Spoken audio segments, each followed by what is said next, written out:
तो यहाँ पे हम कंटिन्यू करते हैं एक्सरसाइज 1.2 में 1.2 को। तो क्वेश्चन नंबर 1 में हमें कहा जा रहा है recognise the properties of real number use in the following. हमें यहाँ पर बताना है कि यहाँ पर कौन कौन सी प्रॉपर्टी यूज़ हो रही है रियल नंबर्स की इन तमाम क्वेश्चंस के दरमियान। तो आपको यहाँ पर प्रॉपर्टी जो अप्लाई हो रही है वो आपको यहाँ पर बतानी है, सही है। तो आपको यहाँ पर जो प्रॉपर्टी अप्लाई हो रही है वो यहाँ पर आपको बताना है।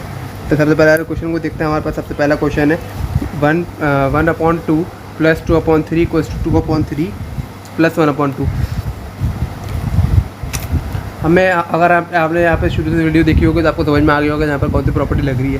तो यहाँ पर बेसिकली लग रही है यहाँ पर कम्यूटेटिव प्रॉपर्टी ऑफ एडिशन, क्योंकि यहाँ पर एडिशन हो रहा है, इसका मतलब कम्यूटेटिव प्रॉपर्टी ऑफ एडिशन लग रही है। अगर आपने शुरू से वीडियो नहीं देखी है तो आप पहले जाके शुरू से वीडियो देखें, ताकि मैंने उसके अंदर जो प्रॉपर्टीज़ बताई हुई हैं, जो प्रॉपर्टीज़ को इंट्रोड्यूस करवाया हुआ है, प्रॉपर्टी को एक्सप्लेन किया हुआ है, वहाँ पे आप बेहतरीन तरीके से समझ सकते हैं। अगर आपने शुरू की वीडियो देख ली तो आप आसानी पूरा एक्सरसाइज 1.2 को सॉल्व कर सकते हैं। ये शुरू की वीडियो में मैंने आपको बहुत अच्छे तरीके से तमाम प्रॉपर्टीज़ के बारे में बताया हुआ है। तो आप शुरू की वीडियो से आगाज़ करिए, सही है, अगर आपने पहली वीडियो नहीं देखी है तो। सबसे पहले वाले क्वेश्चन के अंदर हमारे पास लग रही है कम्यूटेटिव प्रॉपर्टी ऑफ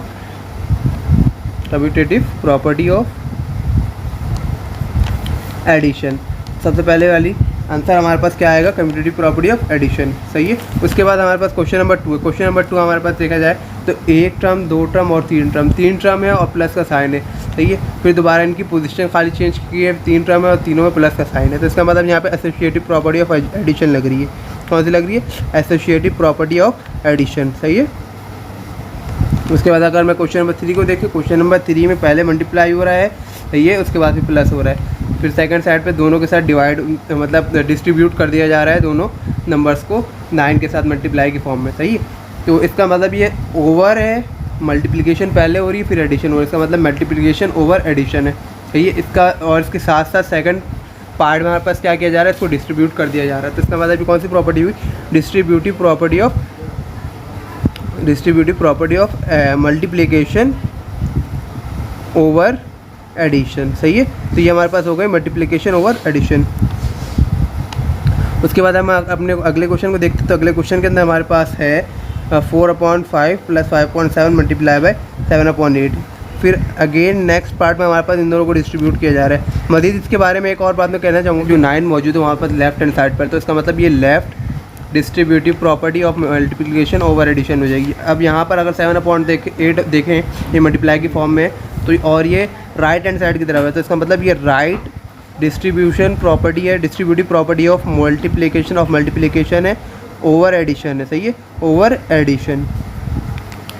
उसके बाद हम अगले क्वेश्चन को देखते हैं। अगला क्वेश्चन हमारे पास 7/5 माइनस का 3/5 मल्टीप्लाई बाय 10/5। फिर अगेन ये 10 दोनों टर्म के साथ मतलब डिस्ट्रीब्यूट किया जा रहा है और बीच में माइनस का साइन है। तो अब यहाँ पर थोड़ी सी चेंजिंग आई है, ये है लेफ़्ट डिस्ट्रीब्यूटिव प्रॉपर्टी, सही है। मल्टीप्लिकेशन पहले हो रही है, इस साइड मल्टीप्लिकेशन हो रही है, तो मल्टीप्लिकेशन ओवर ऊपर ऐड का साइन था, उसकी एडिशन था, यहाँ पर माइनस का साइन है, इसका मतलब ये ओवर सब्सट्रैक्शन है, सही है, ओवर सब्सट्रैक्शन। इसके बाद हम अगली क्वेश्चन को देखते हैं। तो अगले क्वेश्चन हमारे पास क्या है, D/C multiply by E/F equals to E/F multiply by D/C। इसका मतलब खाली इसकी पोजीशन को चेंज किया गया है, मगर यहाँ पे मल्टीप्लाई का साइन है। तो इसका मतलब ये कौन सी प्रॉपर्टी हो गई, commutative property of multiplication, commutative property of multiplication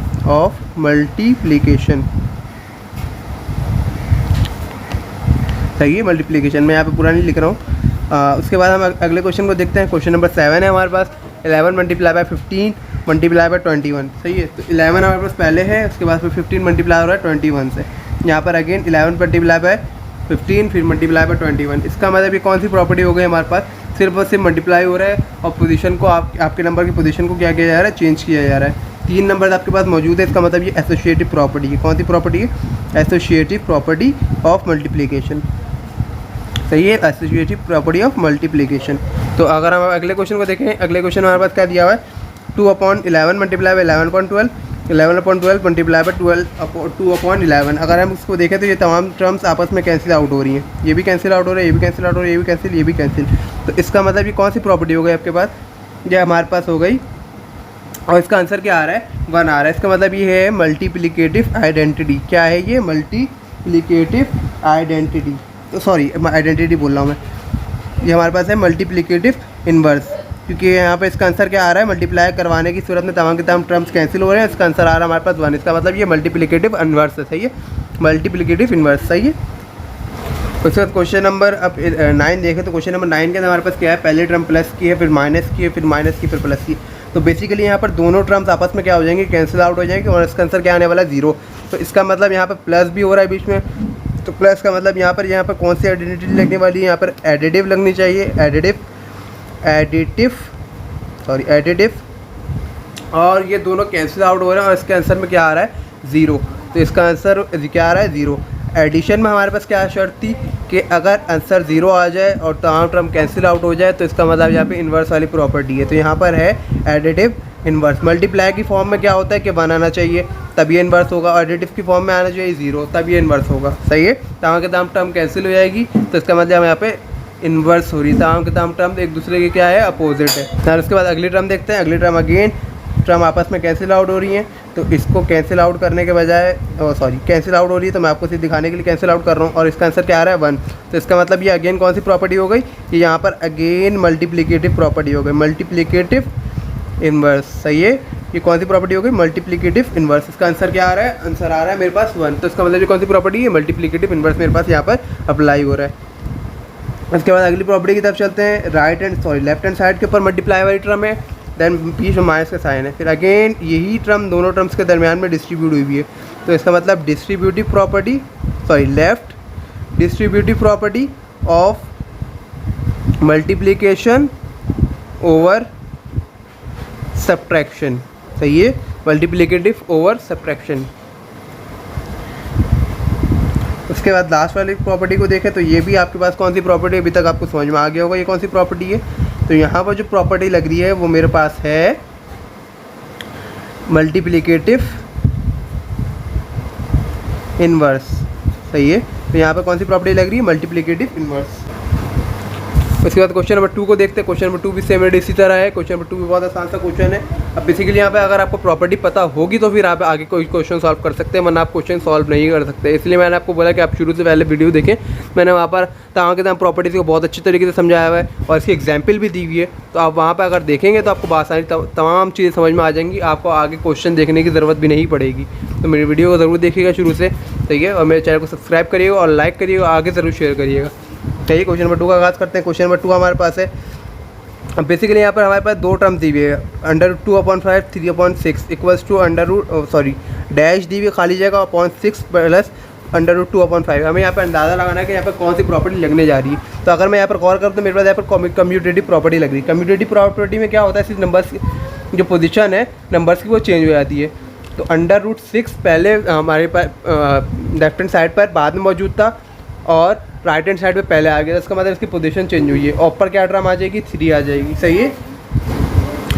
तो यहाँ पर हमारे पास अगेन यहाँ पर हमें फिल आउट करना है। तो अगर हम गौर करें तो यहाँ पर कौन सी प्रॉपर्टी लग रही है, 70/10 प्लस 16/33 7/10। अगर आप याद करें तो यहाँ पर कौन सी प्रॉपर्टी है, ये हमारे पास लग रही है reflexive property.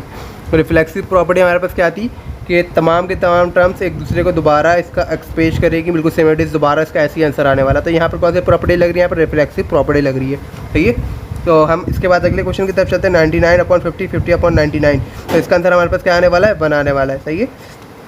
Again 59/59 multiply by 95/95, सही है, 95/59। तो दोनों आपस में क्रॉस मल्टीप्लाई करके कैंसिल आउट होंगे, सही है, और इसका आंसर आ जाएगा मेरे पास 1।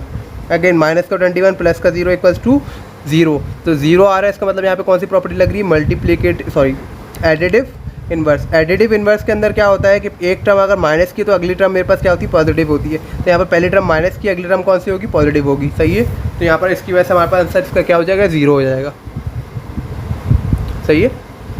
उसके बाद आगे चलते हैं हम। आगे अगला क्वेश्चन हमारे पास क्या है, अगेन हमें कंप्लीट करना है। 5/8 मेरे पास यहाँ पर मौजूद है पहली, सही है। फिर इसके बाद 2/3 की पोजीशन चेंज है, इसका मतलब यहाँ पे ये डिस्ट्रीब्यूट किया गया, सही है, डिस्ट्रीब्यूट किया गया। तो यहाँ पर 5/8 पहले आ जाएगा, डिस्ट्रीब्यूटिव प्रॉपर्टी है मल्टीप्लिकेशन ओवर एडिशन। तो यहाँ पर देन अगेन 5/7 आ जाएगा, सही है। आपने अगर प्रॉपर्टी को सही से समझ लिया तो आपके लिए बहुत आसान ईजी एक्सरसाइज। अगर आपने प्रॉपर्टी को नहीं समझा तो इसका मतलब ये आपके लिए बहुत ज़्यादा मुश्किल होने वाली है, सही है।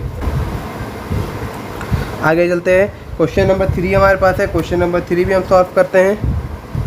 क्वेश्चन नंबर 3 में हमें क्या कहा जा रहा है, क्वेश्चन नंबर 3 में हमें क्या कहा जा रहा है, fill in the blanks to make the property correct true. सही है, हमें फिल इन द ब्लैंक्स भरनी है यहाँ पर कि तमाम के तमाम प्रॉपर्टी हमारे पास ट्रू हो जाए या फिर करेक्ट हो जाए। सही है, क्वेश्चन में अगर देखें तो 5 is less than 8 and 8 is less than 10। तो यहाँ पर कौन सी प्रॉपर्टी लग रही है, यहाँ पर बेसिकली लग रही है ट्रांजिटिव प्रॉपर्टी। ट्रांजिटिव प्रॉपर्टी अगर 5 8 से छोटा है और 8 10 से छोटा है तो इसका मतलब 5 जो है हमारे पास 10 से भी क्या होगा, छोटा होगा। अगेन 10 8 से बड़ा है और 8 5 से बड़ा है, तो इसका मतलब 10 जो हमारे पास है वो 5 से क्या होगा,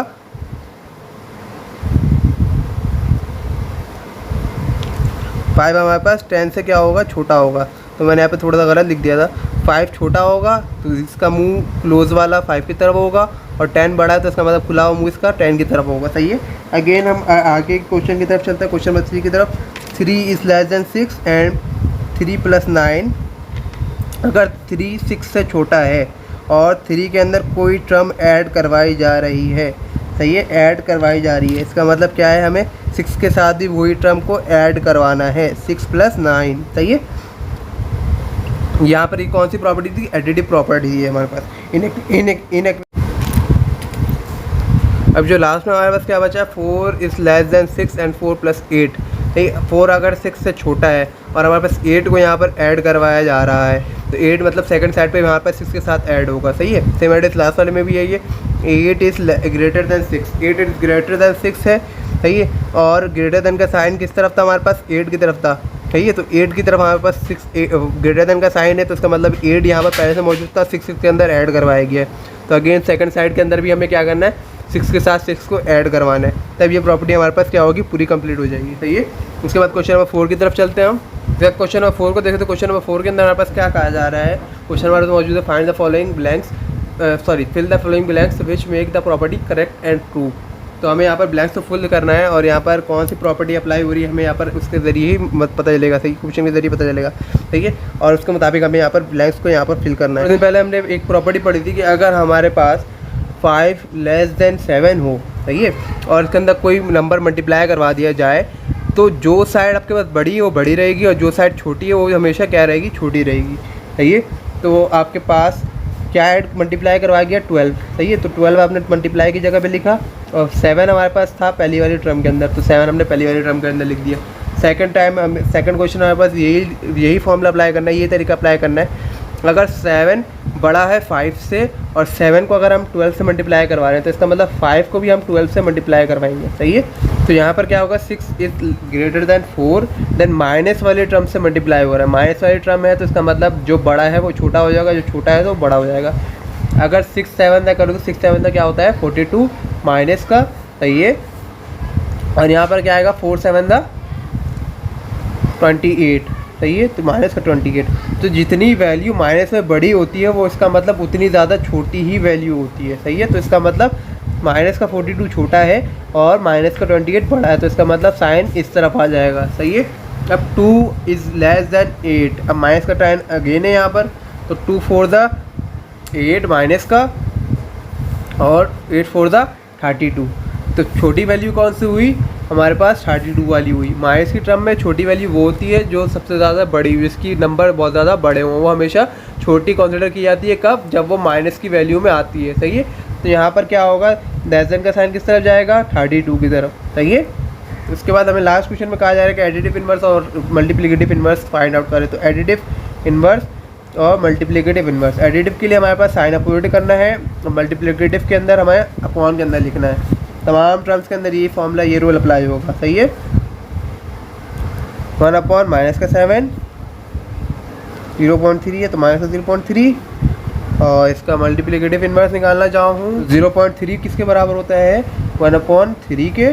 तो अगर मैं इसका अपोजिट निकालना चाहूँ तो इसका अपोजिट क्या होगा, 3। तो यहाँ पर मैं क्या लिखूँगा, 3। सही है, अब अगेन यहाँ पर मुझे अगला क्वेश्चन है हमारे पास, इसका एडिटिव इन्वर्स निकालना है। तो एडिटिव इन्वर्स निकालने के लिए मैं क्या करूँगा, इसके साइन को बस अपोजिट कर दूँगा, प्लस है तो माइनस, माइनस है प्लस कर दूँगा, फिर इसकी टर्म को मल्टीप्लिकेटिव इन्वर्स के लिए ऊपर नीचे कर दूँगा, इन्वर्स कर दूँगा। सही है, और यहाँ पर आ जाएगा माइनस का साइन। सही है, देन अगली टर्म के लिए माइनस का 9/√12, देन √12 ऊपर और 9 नीचे, और 0 का एडिटिव इन्वर्स क्या होगा, जल्दी से सोचिए और ज़ीरो का एडिटिव इन्वर्स बताइए। सही है, मैं आपके कमेंट्स का इंतज़ार करूँगा। वैसे वाले क्वेश्चन को लास्ट को नहीं सॉल्व कर पा रहा, आप ज़रूर कमेंट्स करके बताइएगा कि इसका आंसर क्या आने वाला है। Thank you very much for watching the video. अगर आपको मेरी वीडियो पसंद आई हो और मेरे क्वेश्चन बात सारी समझ में आ गया हो तो मेरे चैनल को सब्सक्राइब करिएगा, लाइक करिएगा और आगे ज़रूर शेयर करिएगा। Thank you very much for watching the video.